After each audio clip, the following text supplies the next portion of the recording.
Good afternoon student. हमने पिछली तासिका में आपको बताया था कि हम नेक्स्ट पीरियड में रस सिद्धांत के बारे में जानकारी प्राप्त करेंगे। तो देखिए, काव्य शास्त्र जो है हमारा हिंदी साहित्य का जो पूरा इतिहास है, इस इतिहास के अंतर्गत भाषा को भी शास्त्र होता है।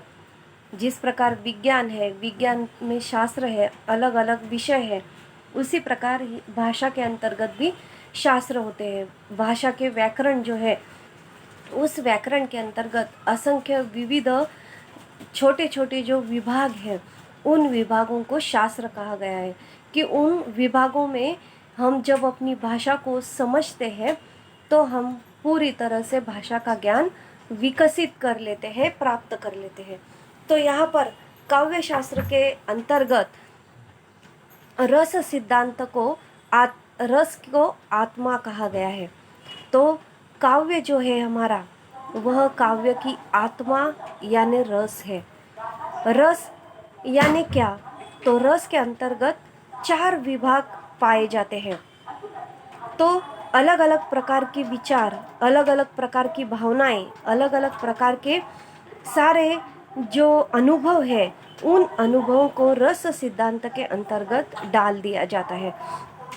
तो यह 4 विभाग कौन कौन से हैं?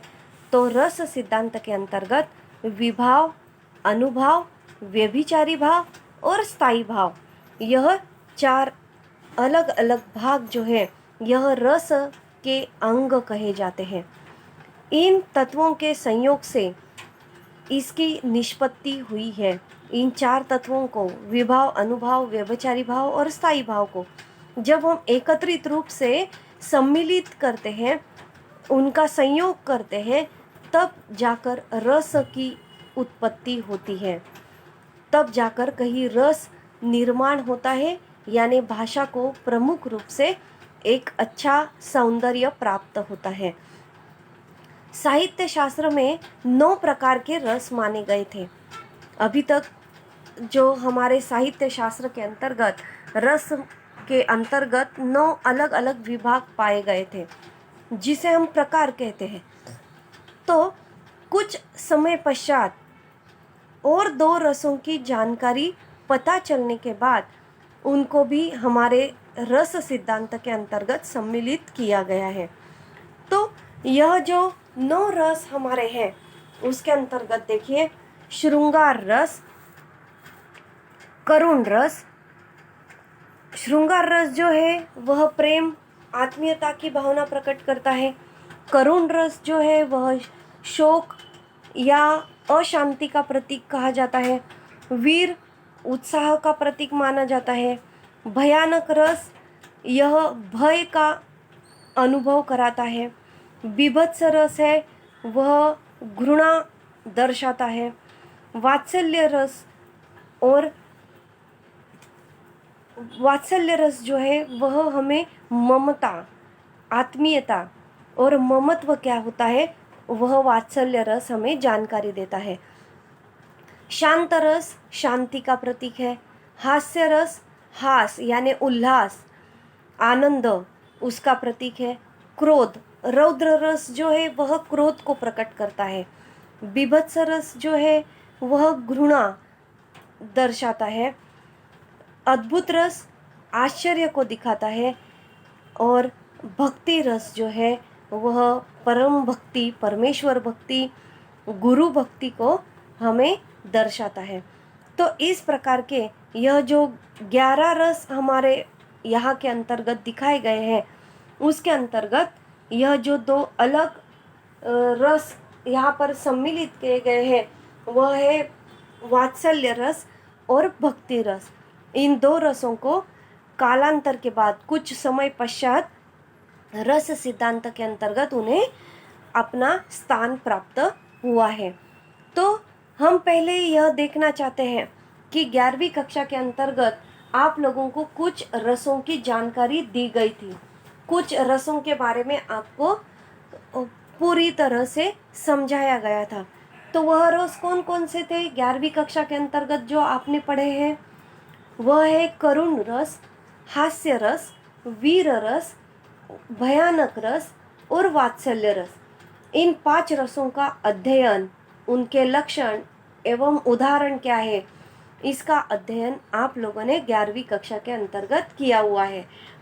फिर जो बचे हुए रस है, उन रसों का अध्ययन हमें इस कक्षा के अंतर्गत करना है। लेकिन जो पिछले साल आपके रस हो चुके हैं उसके बारे में थोड़ी थोड़ी जानकारी मैं आपको देना चाहती हूँ, और वह भी थोड़े समय में। तो देखिए, सबसे पहले हमें देखना है करुण रस। तो करुण रस की जानकारी पिछले साल आपको हुई है, लेकिन अभी थोड़ी सी जानकारी आपको देती हूँ, सुनिए। किसी प्रियजन या इष्ट के कष्ट, शोक, दुख, मृत्यु जनित प्रसंग के कारण तथा किसी प्रकार की अनिष्ट आशंका के फल स्वरूप हृदय में जो पीड़ा उत्पन्न होती है, क्षोभ उत्पन्न होता है, उस भाव को करुण रस कहा जाता है। वहाँ करुण रस की अभिव्यंजना होती है। अभिव्यंजना यानी पता चलना, जानकारी होना। जो भी हमारे पड़ोसी है, रिश्तेदार है, उन सभी को जब कष्ट पहुँचते हैं, कुछ शोक दुख हो जाता है या कोई मृत्यु घटित हो जाता है, तो ऐसे प्रसंगों को हमारे हिंदी भाषा के अंतर्गत उन्हें करुण रस के अंतर्गत हम मानते हैं। तो जो यह अनिष्ट प्रकार की जो सारी कृतियां हैं वह करुण रस के अंतर्गत आती है। तो करुण रस का उदाहरण क्या है? देखिए, यह सबसे प्रभावी और सबसे अच्छा उदाहरण यहाँ पर दिया हुआ है। अबला जीवन हाय। अबला यानी एक नारी जिसे किसी का भी सहारा नहीं है। अबला जीवन हाय, तुम्हारी यही कहानी, आंचल में है दूध और आँख में है पानी। श्री जीवन किस प्रकार का है? तो श्री हमेशा सबको साथ देती है, सबके साथ चलती है, सबके साथ रहती है, लेकिन जब उसे काम करने का समय आता है या उसे किसी की सहारे की ज़रूरत होती है तो वह उसे नहीं प्राप्त होती है। तो यह अबला यानी यह एक नारी का उदाहरण दिया गया है कि तुम्हारी यही कहानी है कि आंचल में तो दूध है लेकिन आँख में हमेशा पानी भरा हुआ रहता है, यानी संकटों का, कष्टों का, दुखों का सामना हमेशा वह करती चली आती है। दूसरा उदाहरण देखिए, वह आता 2 टूक कलेजे के करता, पछताता पथ पर आता, पेट पीठ दोनों मिलकर है एक, चल रहा लकुटिया टेक, मुट्ठी भर दाने को, भूख मिटाने को, मुंह फटी झोली फैलाता। यह जो उदाहरण आपको दिया गया है वह सूर्यकांत त्रिपाठी के द्वारा लिखित है। सूर्यकांत त्रिपाठी जी ने यह उदाहरण जो आपको दिया हुआ है वह उदाहरण देखिए आपको क्या बताता है। 2 टूक कलेजे के करता, कलेजे के 2 टुकड़े हो जाते हैं। हमेशा जब कोई संकट, समस्या हमारे सामने आकर खड़ी हो जाती है तो सबसे पहले हमारे मन पर सबसे बड़ा घाव होता है। पछताता पथ पर चलता, लेकिन क्या करते हैं दुख संकट हमारे ऊपर जब आ जाता है फिर भी हमें हमारे पथ पर चलना ही पड़ता है। हमें हमारा रास्ता जो है वह कभी भी बीच रास्ते में हम नहीं छोड़ पाते हैं। तो कितना भी पछतावा हो जाए, कितने भी कलेजे के टुकड़े हो जाए या कितना भी बड़ा संकट आ जाए तो हमें रास्ते पर चलना ही पड़ता है। क्यों चलना पड़ता है? पेट पीठ दोनों मिलकर है एक। किस कारण चलना पड़ता है? दुखों को, संकटों को, समस्याओं को झेलते झेलते मनुष्य रास्ते पर चलता ही रहता है, वह रुक नहीं सकता है, क्योंकि पापी पेट का सवाल होता है। समय हो गया तो खाने के लिए तो चाहिए, और सब काम हो जाने पर जमीन पर अपने शरीर को आसनस्थ करने के लिए भी थोड़ी सी जगह चाहिए। तो अपने पेट को और पीठ को दोनों एक ही है, यानी कष्ट करने के बाद आराम करने के लिए जगह चाहिए, और पेट भरा हुआ होगा तो ही आराम अच्छा होगा, नहीं तो नहीं हो सकता। इसलिए संकटों का सामना करते करते इस पेट के लिए और पीठ के लिए हमें रास्ते पर चलना होता है। चल रहा लुकुटिया टेक। कैसे चल रहा है?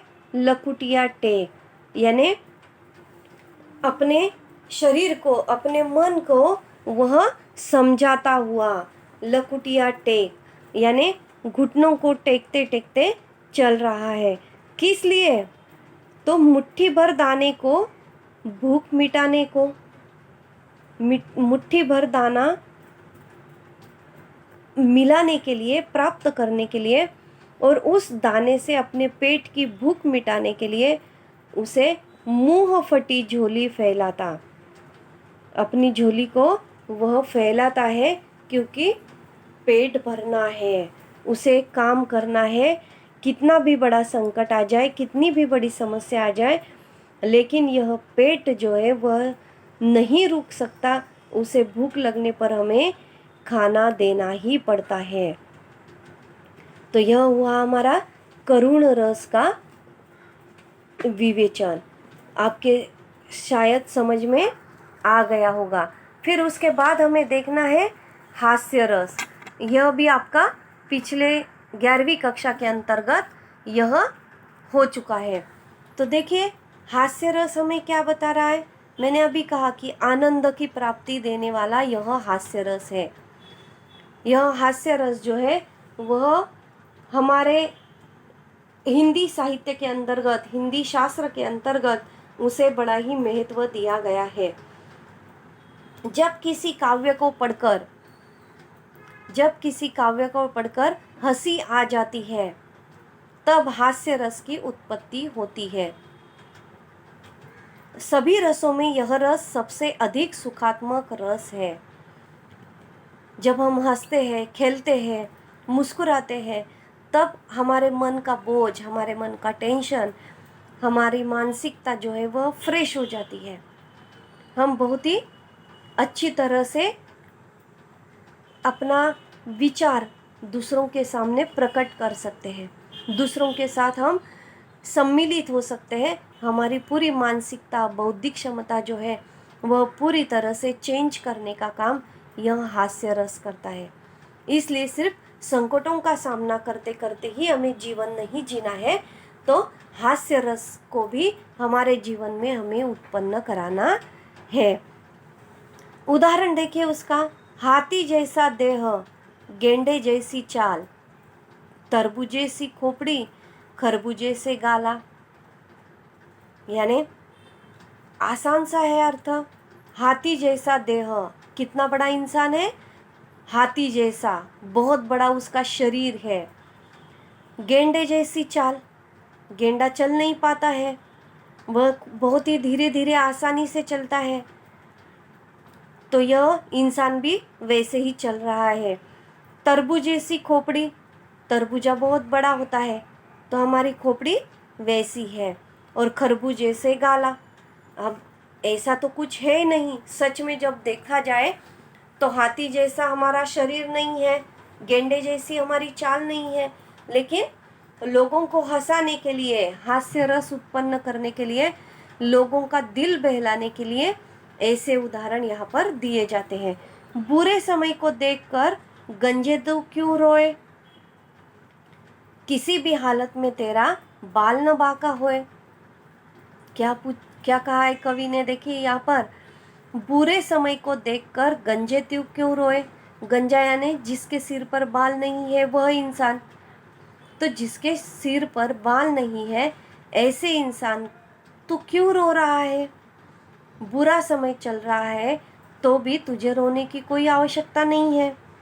क्यों? किसी भी हालत में तेरा बाल न बांका होए। अच्छे दिन आए या बुरे दिन आए, बुरा समय आ जाए, तो भी तेरा एक भी बाल बांका नहीं होने वाला है। इसलिए तू रोने की कोई आवश्यकता नहीं है, यानी जिसके सिर पर बाल नहीं है वह इंसान रोए या हंसे, कुछ फर्क पड़ने वाला है क्या? तो इस हास्य रस से हमें कवि ने समझाने की या शास्त्रज्ञों ने समझाने की कोशिश की हुई है।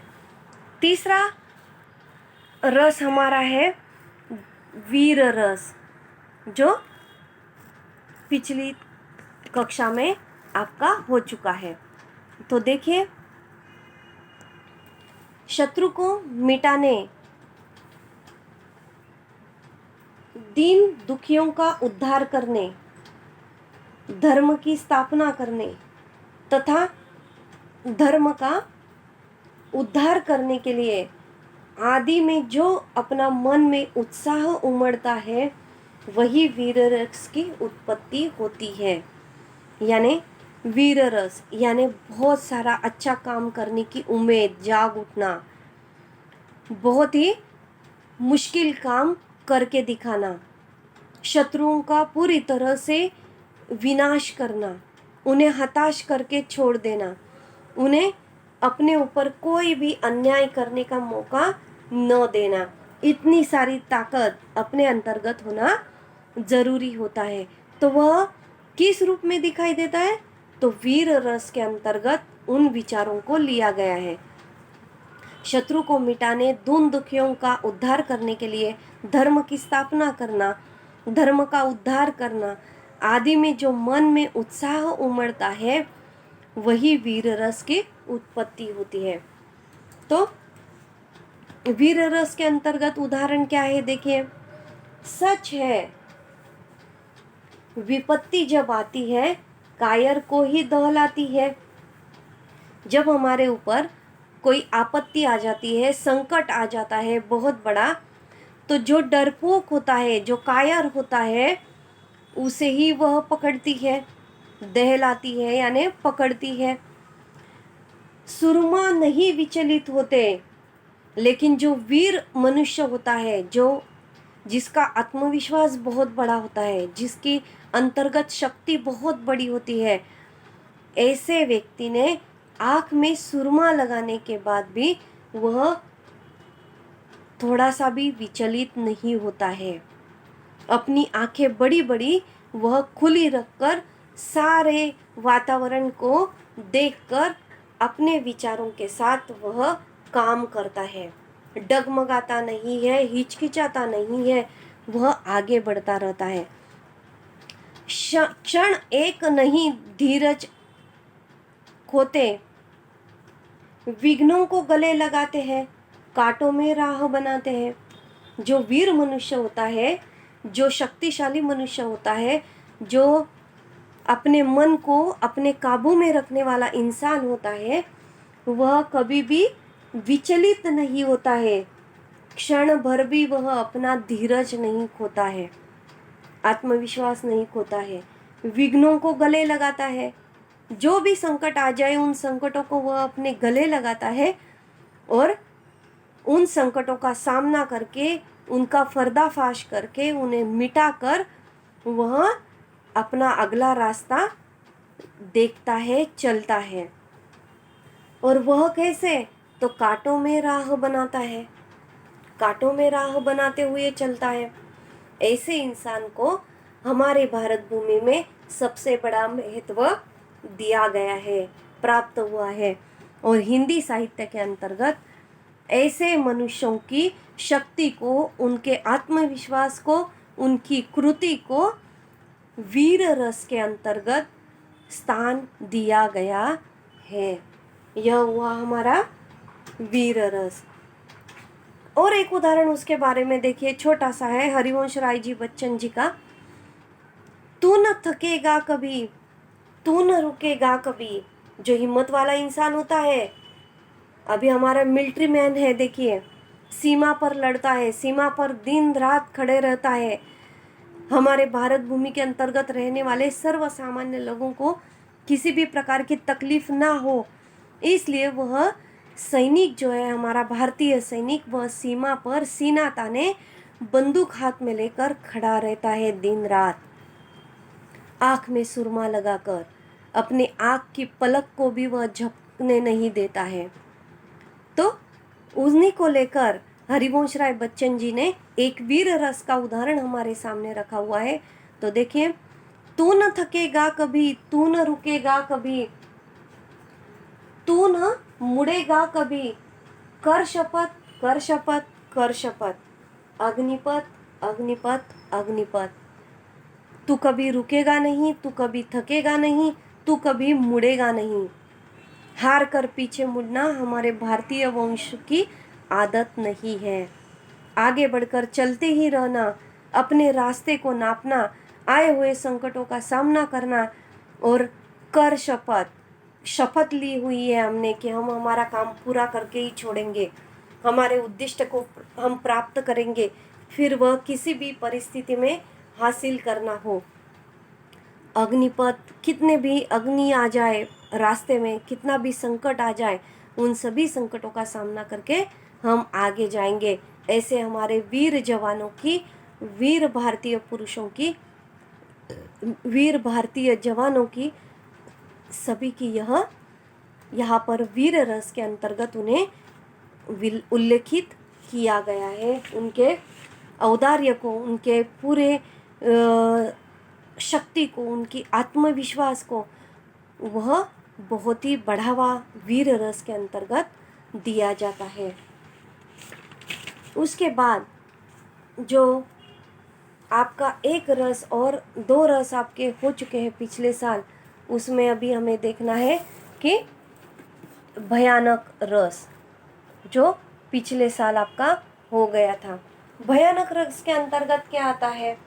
तो भयोत्पादक वस्तुओं को देखने या सुनने से अथवा शत्रु आदि के अनिष्ट आचरण से, अनिष्ट आचरण यानी बुरा आचरण, समाज बाह्य आचरण, आचरण यानी उनका विचार, उनकी कृति, आचरण यानी कृति, उनकी पद्धति, उनकी रीति। भय उत्पादक, जिस वस्तुओं से हमारे मन में भय उत्पन्न होता है, ऐसी वस्तुओं को देखने या सुनने से अथवा शत्रु आदि के, शत्रु का जो आचरण है, उसकी जो अनिष्ट कृतियां हैं, उन कृतियों से हमारे मन के अंतर्गत जो भयानक रस उत्पन्न हो जाता है, उस रस को, उन भयानक विचारों को हमारे हिंदी साहित्य के अंतर्गत भयानक रस, इस रस सिद्धांत के अंतर्गत उन्हें स्थान दिया गया है। इसका स्थायी भाव भय है। प्रमुख भाव क्या है भयानक रस का? भय, भय उत्पन्न करना, लोगों के बीच भय निर्माण करना, उन्हें डराना, धमकाना, उन्हें तकलीफ पहुंचाना, यह भयानक रस के अंतर्गत आता है। इस रस के अंतर्गत कंपन, पसीना छूटना, मुंह सूखना, चिंता आदि भाव भय के कारण उत्पन्न होते हैं। जब हमारे मन में भय उत्पन्न हो जाता है तो हमें पसीना छूटने लगता है। जब हम डर जाते हैं तो हमारा मुंह सूख जाता है, मुख का जो पानी होता है वह पूरी तरह से सूख जाता है। चिंता हमें सताती है, टेंशन आ जाता है। तो यह किस कारण? जब हम ऐसे भय उत्पन्न होने वाली बातों को सुनते हैं, देखते हैं, वस्तुओं को देखते हैं, तो ऐसे भयानक रस को हमारे इस हिंदी भाषा के अंतर्गत एक महत्वपूर्ण स्थान दिया गया है कि वह भी एक प्रकार की भावना है जो मनुष्य से रिलेटेड है, मनुष्य से संबंधित है। तो मनुष्य से संबंधित होने के कारण उसे भी एक नाम देना जरूरी है।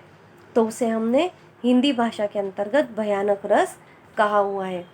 उसका एक उदाहरण देखिए। एक और अजगर खिलही, एक और मृगराय विकल बटोही बीच ही, परिया मूर्छा खाए। यानी एक बार हम अजगर को देख लेते हैं या कहीं मृग को देख लेते हैं और वह भी मृग कैसा है तो बहुत ही डरावना है, अजगर बहुत ही डरावना है।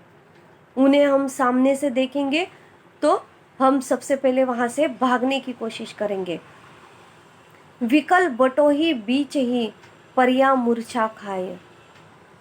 इस प्रकार यह अजगर और मृग को देखकर हमारा मन विचलित हो जाता है, हम भयभीत हो जाते हैं और हमारे मन में असंख्य प्रश्न चिन्ह निर्माण हो जाते हैं।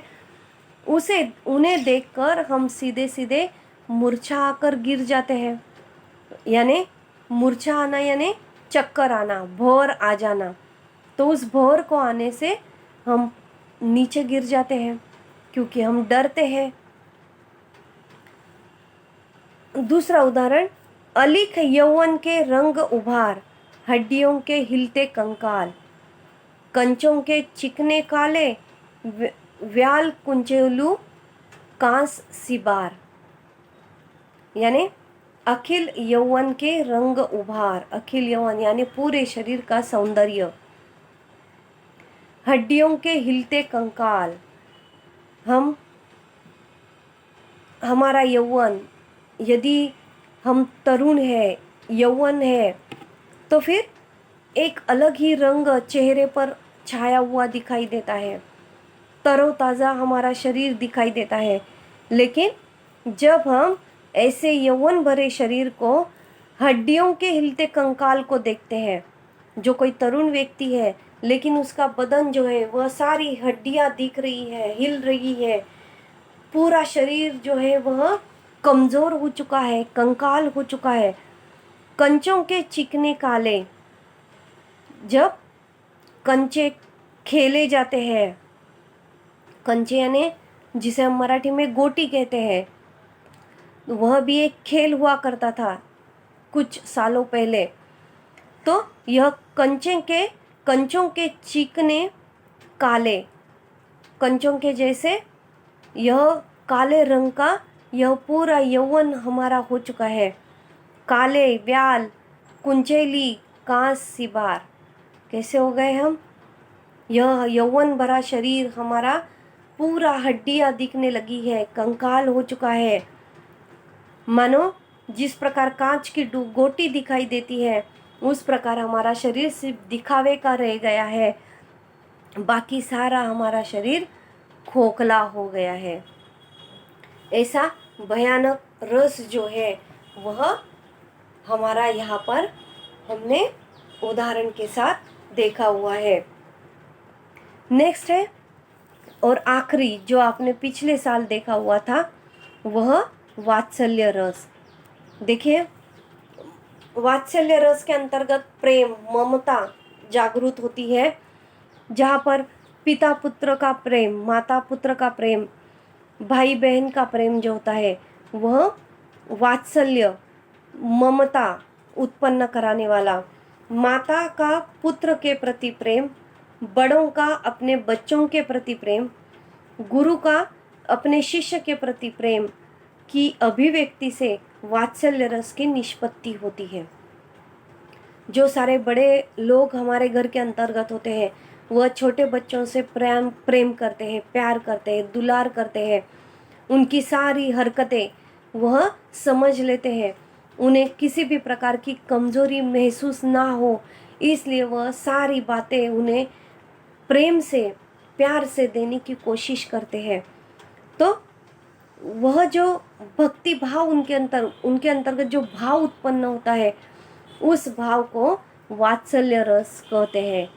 हम कहते हैं ना मराठी में की आईचं प्रेम हे सगळ्यात जास्त महत्त्वाचं असतं, मग आई बाबांचं प्रेम सगळ्यात जास्त महत्त्वाचं असतं, म्हणजे त्या नात्यामध्ये सगळ्यात जास्त वात्सल्य, ममत्व, ममता भरलेली असते।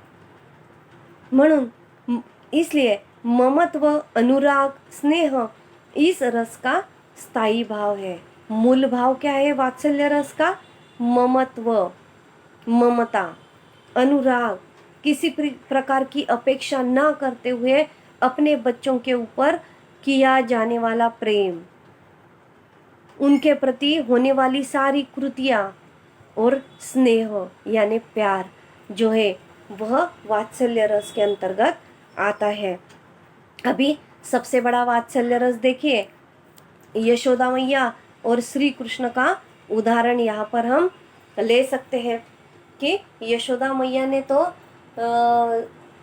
श्री कृष्ण को जन्म नहीं दिया था, लेकिन फिर भी वह अपना बेटा, यह श्री कृष्ण अपना ही बेटा है ऐसा मानकर वह उसके अंतर्गत कितनी विलीन हो गई थी।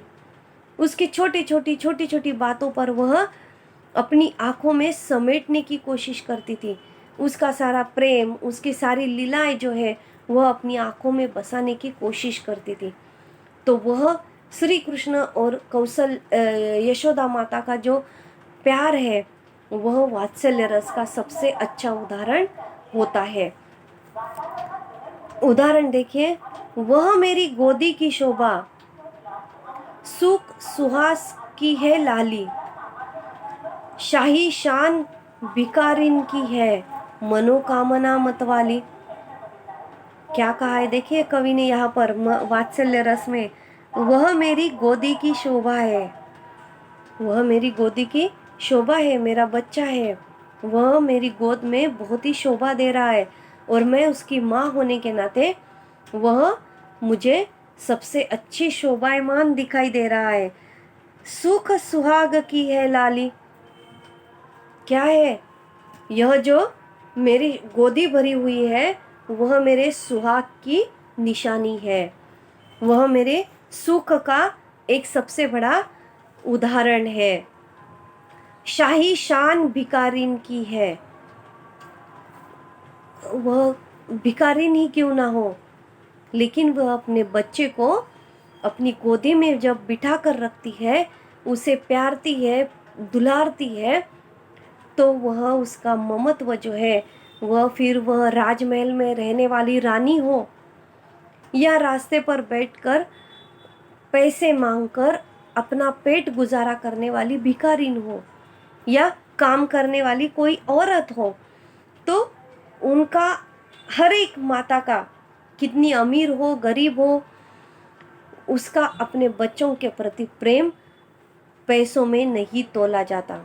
फिर वह रानी हो या गरीब औरत हो, वह अपने बच्चों के प्रति प्यार उतना ही करती है जितना कि वह रानी अपने बेटे से करती है और वह भिखारिन अपने बेटे से करती है या काम करने वाली माँ अपने बेटे से करती है।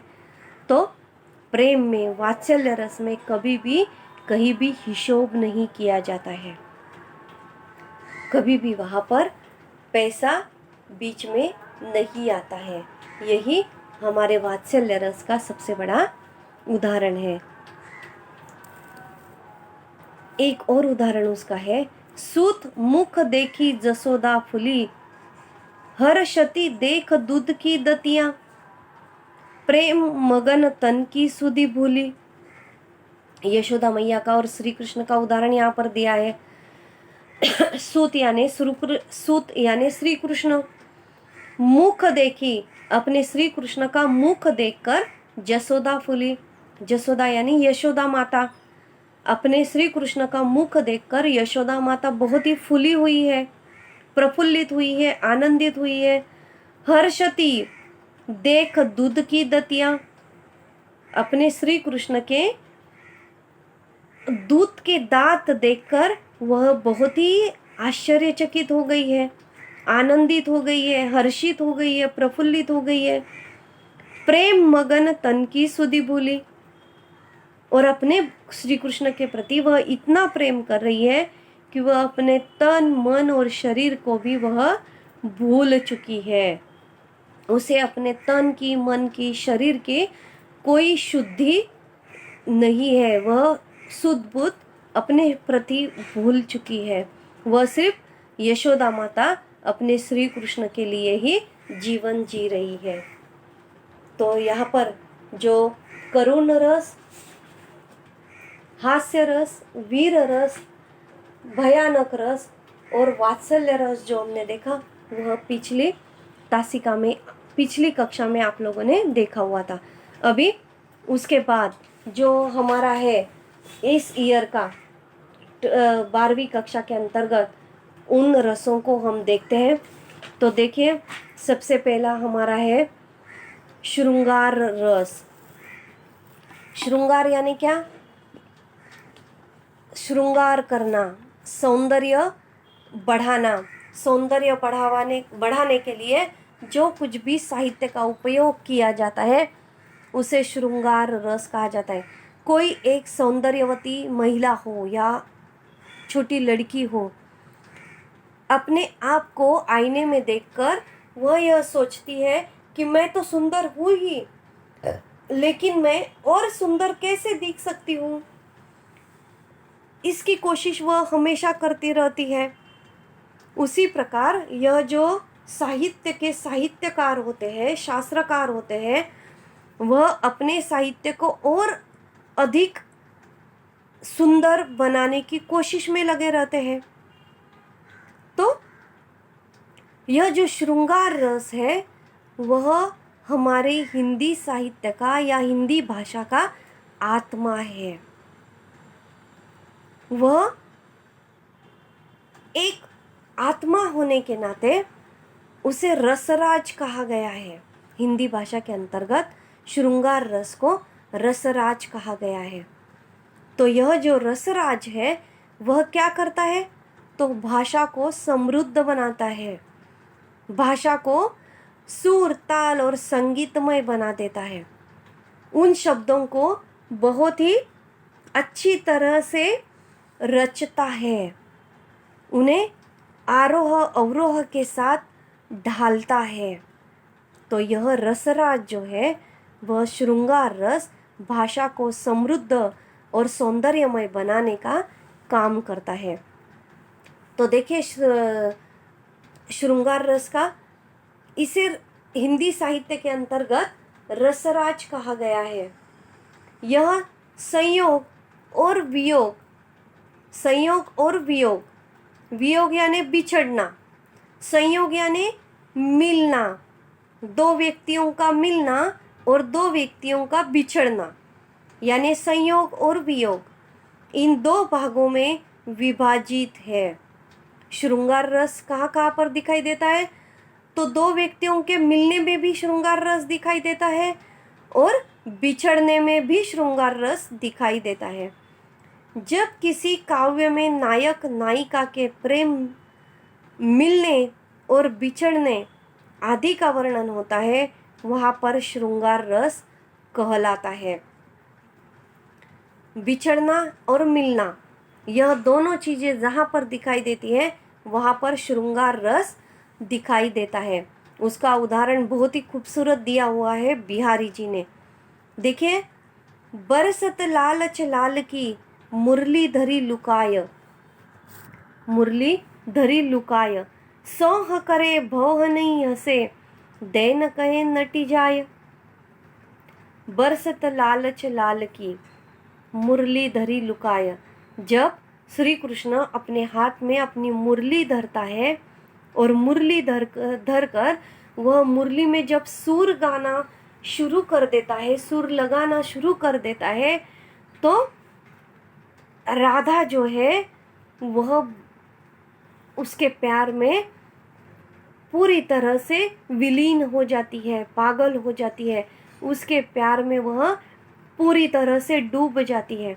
सोह करे भव नहीं हंसे, और क्या करती है? उसकी भवें जो है वह हिलती है, वह भवें हंसती है।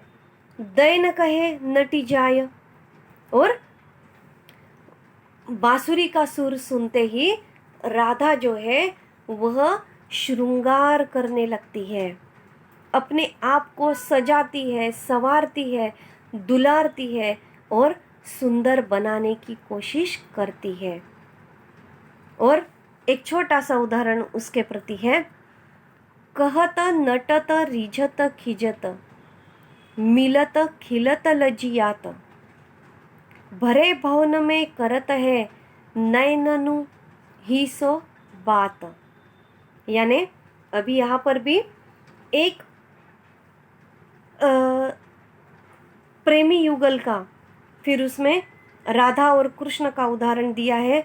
यह जो उदाहरण है, यह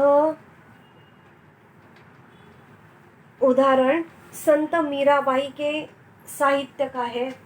उन्होंने कहा है कि राधा और कृष्ण जो है वह एक भरे भवन में मिले हुए हैं। वह जो भवन है, वह जो घर है, वह पूरा लोगों से भरा हुआ है। वहाँ पर सारे लोग आए हुए हैं।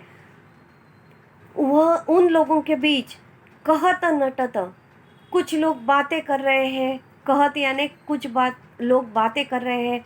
कुछ नटत यानी कुछ अपने आप में मटक रहे हैं। रिझत खिजत, कोई एक दूसरे को रिझाना चाह रहा है, कोई एक दूसरे को ऊपर चिढ़ रहे हैं, खींच रहे हैं। कोई मिलत खिलत लज्जियात, कोई एक दूसरे के साथ मिल रहा है, खेल रहा है, कोई एक दूसरे के साथ लज्जिया रहा है। तो इतने सारे भरे भवन में सारे लोग एक दूसरे के साथ अलग अलग क्रियाएं कर रहे हैं, भरे भवन में करत है। लेकिन श्री कृष्ण और राधा जो है वह अपने नैनों से ही बात कर रहे हैं। किसी के मुंह से शब्द नहीं निकल रहा है, किसी के मुंह से किसी के प्रति कोई शब्दों की प्रतिक्रियाएं नहीं है। फिर भी पूरे भवन में एक दूसरे की बातें दोनों को समझ में आ रही है।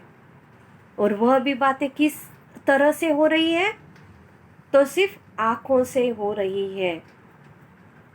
तो आंखों से होने वाली बातें, श्री कृष्ण को राधा की बात समझ में आ रही है और राधा को श्री कृष्ण की बात समझ में आ रही है। यह श्रृंगार रस है। फिर वह कहना है, रिझाना है, चिढ़ना है, मिलना है, खेलना है और लजियाना भी है। यह सारे प्रकार जो है वह भरे भवन में, भरे सभा में, भरी भवन में हो रहे हैं और वह भी आंखों से हो रहे हैं। यह श्रृंगार रस का बहुत बड़ा अनोखा उदाहरण यहाँ पर दिया गया है। तो यह श्रृंगार रस हमने देखा हुआ है। अभी जो बचे हुए रस है उनका अध्ययन हम नेक्स्ट तासिका में करते हैं।